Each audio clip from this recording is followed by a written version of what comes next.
kind of want my hair like this. I think it looks nice over my eye like that, but then I can't read the script. Okay, whatever. Hello there.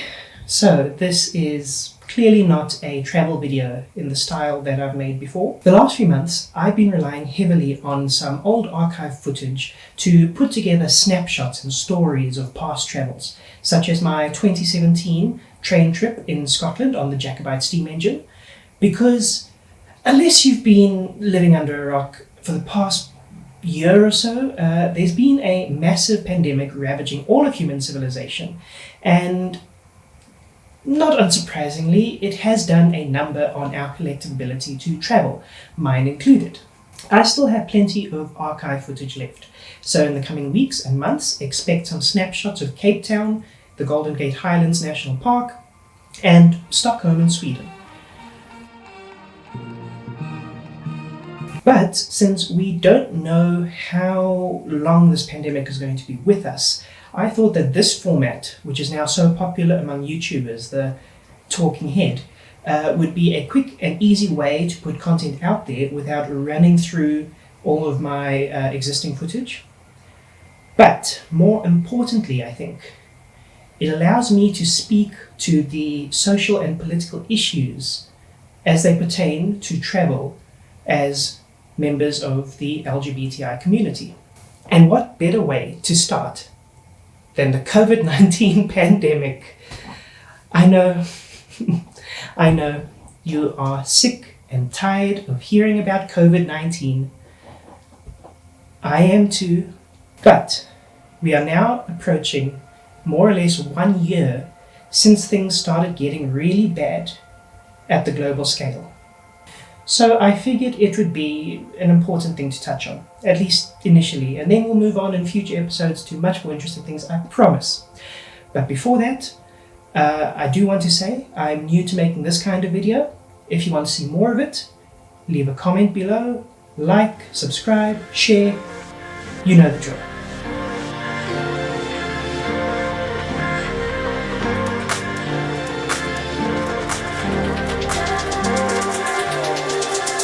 So to summarize, the coronavirus, or COVID-19, was first detected in China and spread rapidly across the globe. Borders began to close around February and March last year, depending on where in the world you were, and lockdowns were adopted in most countries to curb the spread of the virus. Tourism and the hospitality industry was devastated almost overnight, and international flights have seen a 40% drop over the last year, with an initial drop of around 70%.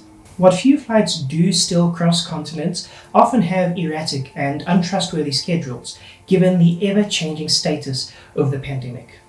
And for reasons of health, safety, legal restrictions, and yes, even just discomfort in this new world we find ourselves in, many do not want to get on those few flights in the first place. When and if you do find yourself at your destination after taking an international flight, however, you are still more than likely going to be quarantined for around 2 weeks in whichever country you find yourself in. A few weeks ago, the government of the United Kingdom started playing with the idea of putting people up in hotels to quarantine. However, this would come with a £1,750 fee. I know that the high sum of money is meant to deter travel, which is not absolutely necessary. But I can't help but wonder if this means it is more necessary for wealthy people to travel than the rest of us. You can get 3 trips from Johannesburg to London and back with that levy alone. But we're all in this together, right? Right? Well, we already know that LGBTI individuals are disproportionately more likely to have limited access to healthcare, social security, housing, employment, and many other services that the rest of society takes for granted. This means that the international trip to visit loved ones, to have a holiday, or to get out of a bad situation must now be put on hold so that those funds can be redirected towards basic survival for countless LGBTI individuals all around the world. Many, especially young people, have found themselves quarantined, stuck at home indefinitely with family members who abuse or malign them because of their sexual orientation or gender identity. Many who are unable to come out, or who have come out and as a result are being horribly treated by their own relatives, are being denied the basic respite of getting out of the house. Unable to go out with friends or find a more permanent, safe shelter, many LGBTI youth around the world are being put in existential danger by the inability to travel. The US National Institute of Health published a study in September 2020 which found that LGBTQ youth are simultaneously experiencing universal and identity-specific stressors as a result of COVID-19. Participants voiced concerns about being confined at home with unsupported family and the inability to access supportive resources. Another study by the Harvard School of Medicine in 2020 notes that an unintended consequence of the public health measures needed to control the virus is the loss of connections and social support systems that protect LGBTQ youth from suicidality. For instance, many young people have lost access to friends and peers and supportive adults due to school closures. And the BBC profiled several young LGBT individuals in the UK who told reporters things like, "My mum says that my homosexuality is an evil disease and that the devil is making me gay. She loudly prays every day that I'll be delivered from sin and find a wife. I genuinely have nowhere else to go during this mad time, so I'm just putting up with the abuse. And as bad as it is at home, I just can't afford to move out. I'm using the deposit I saved just to get by. I need to wait for all this virus stuff to be over before I start trying again." And in India, the Deccan Herald reported on a lonely and dangerous coronavirus lockdown for LGBTQ Indians, with the co-founder of an online youth group reporting to the Deccan Herald that the rise in abuse and physical violence is very distressing because we can't even tell them to leave home and seek shelter elsewhere. And this is all just a quick Google search on my part. The links to my sources are all down below in the video description. But honestly, there's tons of this stuff from all over the world. And COVID restrictions have impacted our communities in other ways as well.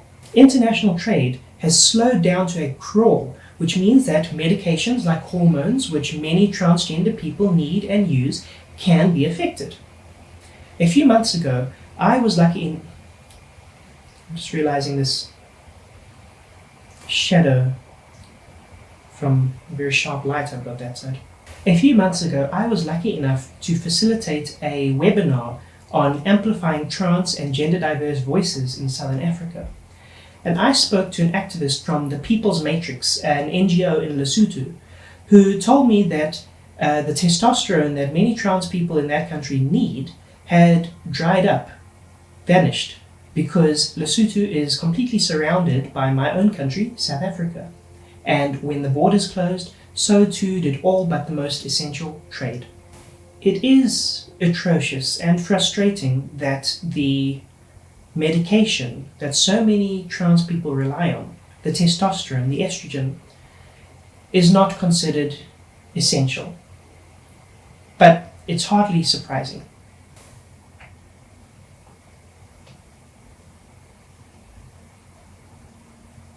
I need to stop using this hand. I need a different lighting setup for my next video. Anyway, on with the tirade.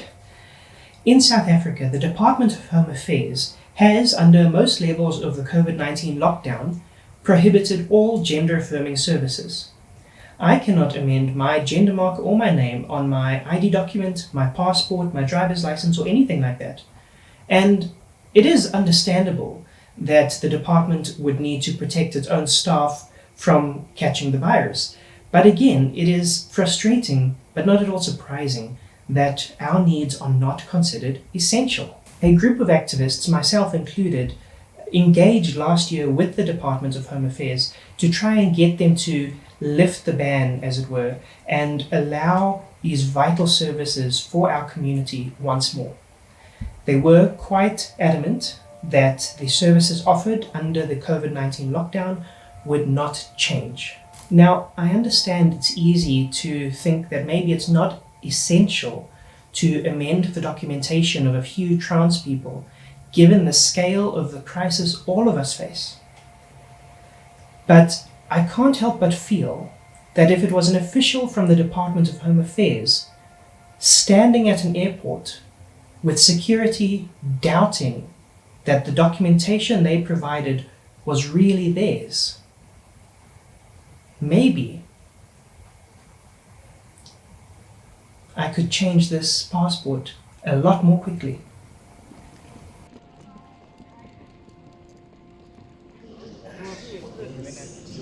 Jobert. Just find the photo.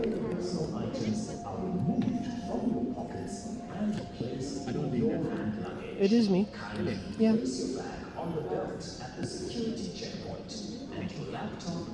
I've got my ID and driver's license as backup, just in case.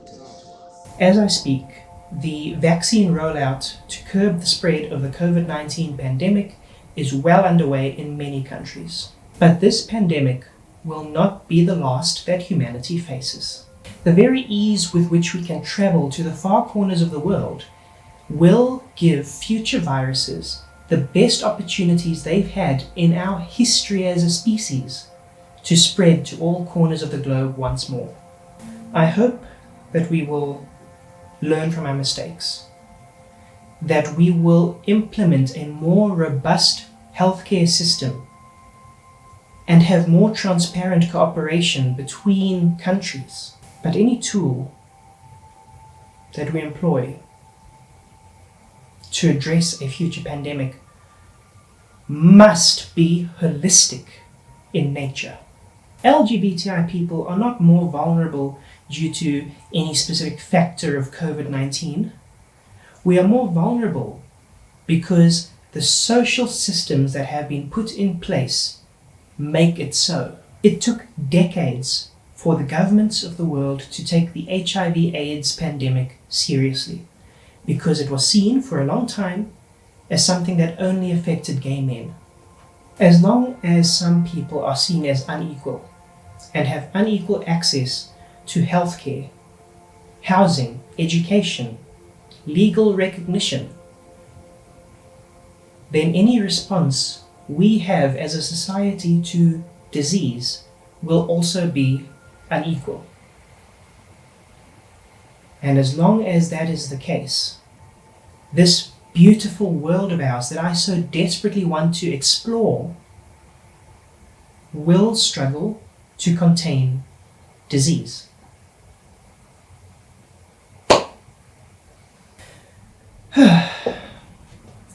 I'm sorry that my first video in this format was something of a downer. I will try to make the next one a little bit more upbeat. Until then, if you like this, leave us a comment, like, and subscribe. Until next time, safe travels.